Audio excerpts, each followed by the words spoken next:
Tsotsi is a 2005 crime drama film directed by Gavin Hood and based on a novel by Athol Fugard.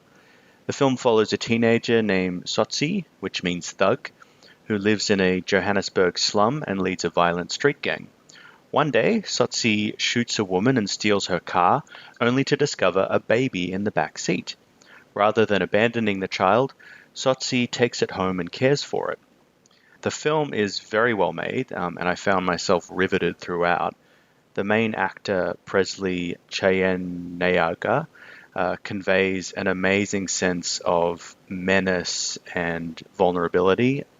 The film, I think, is a brutal depiction of the cyclical nature of violence and poverty and trauma.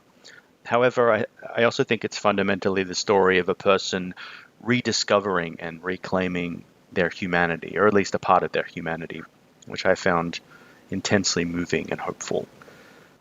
So, what did you guys think of Tsotsi? I went back and read my original kind of blog post when I watched it originally, and I found it a little bit, not cheesy is the wrong word, that's too derogatory, but I just found it a little bit too, I don't know, schmaltzy.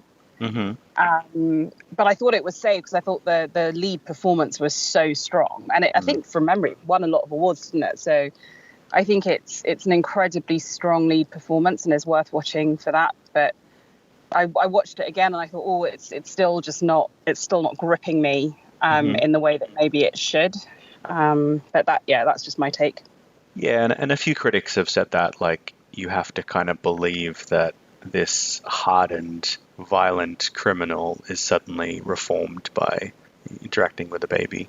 But I don't know, it sold me. I felt that a lot of the violence that Tsotsi displays in the early part of the film is, like, obviously the film doesn't sentimentalize it, or it doesn't sort of apologize or ask us to forgive Tsotsi for, really horrible, sadistic things.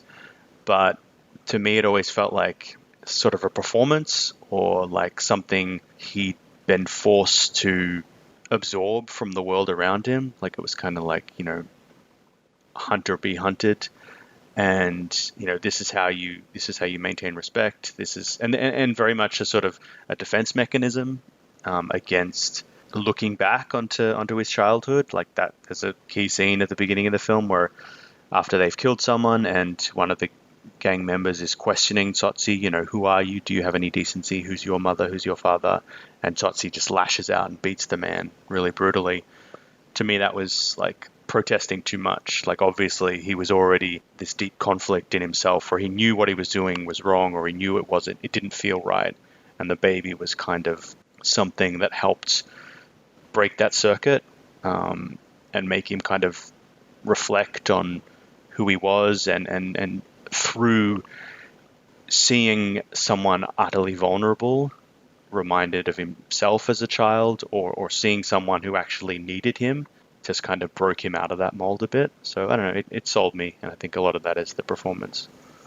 In a way, maybe it's the reverse engineered version of District 9 or even Chappie, where you took quite good, innocent people and put them in a brutalized environment and saw them get violent and frustrated. And film, it's the reverse. You see actually probably a good-hearted kid, as you say, growing up in a very violent, peer pressure to speak to Spud, this is the way you've got to act to get on in sort of like a very crime-ridden and lawless place.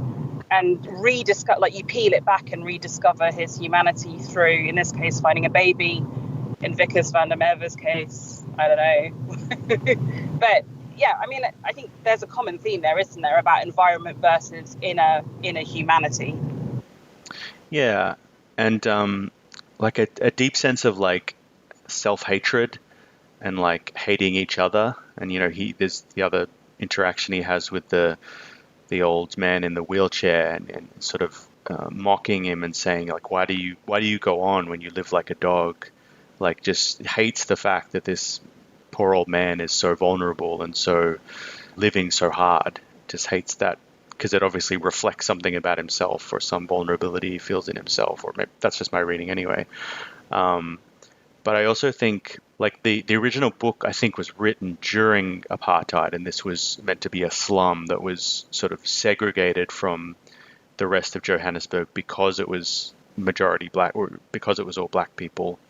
And the film is set after apartheid, but I feel like the sort of legacy of apartheid is still felt really strongly, and the fact that, these group of people are all so downbeaten and so mistreated, and that sort of generation of trauma and dehumanization is so deeply absorbed into their life experiences that you almost don't even need the kind of quote unquote the white oppressor yelling at them and hurting them away. That's sort of so absorbed that they're brutalizing each other now because that's just what they've been taught.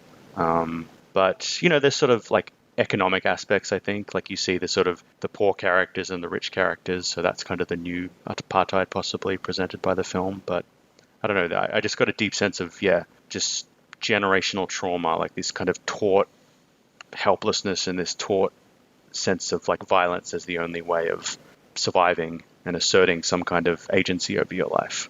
Yeah, and insofar as the protagonist is aware of that, knowing now he's got a baby, he doesn't want to do that. He doesn't want to be that example. He doesn't want to be that environment. He's going to try and break the chain, which is incredibly courageous and incredibly daring, I think. Yeah, like he suddenly finds himself at this key point in which that cycle can be, continued or interrupted. And he's aware of that. And he's aware maybe, like, I'm not saved, but maybe this child can be saved or something. I don't know. Yeah. Did you guys, Glen or Jock, get a chance to see the film?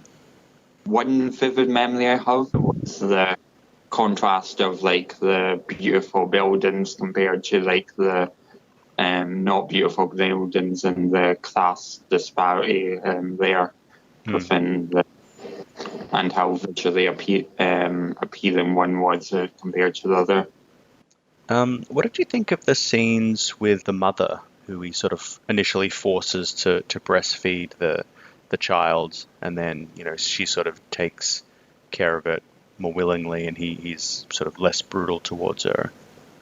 Yeah, I mean, it's obviously that's a little bit dodgy, isn't it? Because it is a bodily incursion, and the way that she then kind of comes to terms with it is a little bit like not falling in love with your rapist is too strong, but there it is with modern eyes. You'd be like, oh, Yeah, like it's pretty uncomfortable. I don't know exactly what to think of it. It felt like, there was some sense in which she might have. Obviously, she doesn't say it, but there seems to be some sort of more softened understanding between them. How we can sort of read that in narrative terms, but it did seem like, I don't know, like I guess what struck me more was the performance of Tsotsi, and I noticed that a lot of the film is him watching. And the initial scenes of him watching are very predatory. So he's sort of watching the slums and trying to find people that he can exploit or dominate or whatever.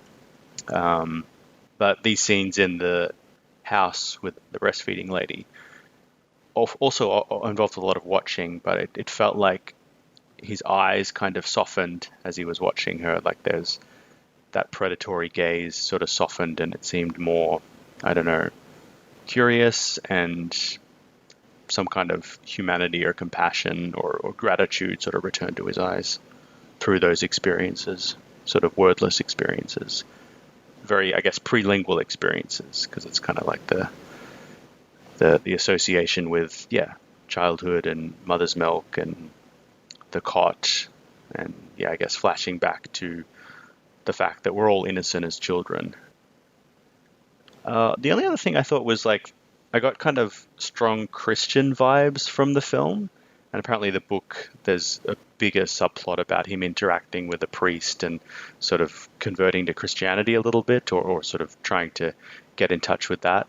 And it felt like that story of redemption through compassion and love and ultimately sacrifice, the fact that he returns the baby to his parents and is then surrounded by police and we don't really know what happens next. I thought that that had a strong kind of like Christian or sort of religious aspect to it. Yeah, I would say it would be more religious. Like the hero's journey is found in much all spiritualities. Like it seems to be a common current throughout lots of them. Like I don't remember his name, but some theists did a unifying sort of attempt to unify spirituality through like the hero's journey and stuff.